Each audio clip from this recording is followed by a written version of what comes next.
오늘은 최근 국내 경기 하락 장기화되나에 대해서 경기 특징을 중심으로 설명드리도록 하겠습니다.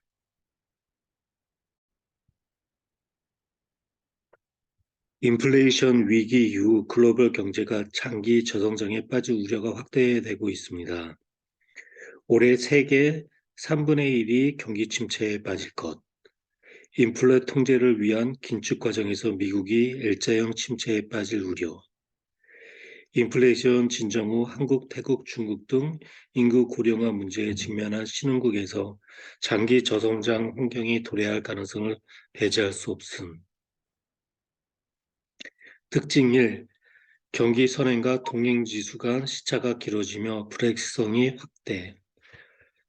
평균적으로 선행지수는 동행지수를 5개월에서 9개월 정도 선행하나 이번에는 선행과 동행지수 간 시차가 큰 편 16개월 이상.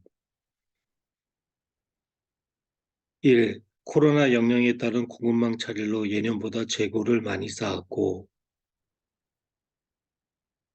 2. 코로나 기간 동안 경기와 무관하게 상승했던 주가가 급락하는 등 금융시장과 실물경제 간 괴리가 커진 것이 선행지수의 예측을 저하시킴.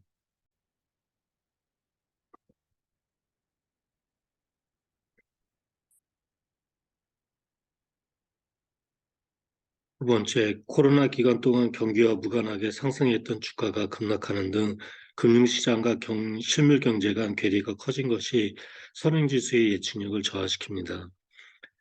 경기 하강기가 시작되는 현 시점에서 보면 선행지표 하락의 주요 원인인 재고 축적과 자산 가격 하락이 길었던 만큼 경기 하락이 장기화될 가능성이 큽니다. 특징이 우리 교육 상대국 모두 경기 상황이 좋지 않음.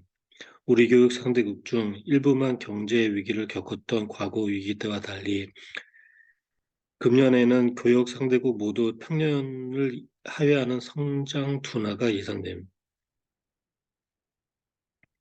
외환위기, 아시아 신흥국 경제위기 대 미국 등 서구의 경기 호황, 금융위기, 미국 유로존 등 선진국 경제위기 대 중국의 경기 호황.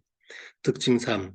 성장을 견인할 경제 주체가 부재, 가계, 주요국 대비 높은 부채 수준 때문에 고금리 정책에 대한 부담이 특히 높고 주택가격 등 자산가치 하락으로 소비 여력이 크게 위축, 기업, 코로나 대출로 기업 대출 역시 부채 수준이 높은 가운데 이후 정책 지원 종료와 레고랜드 사태 여파로 자금 조달 여력이 크게 약화.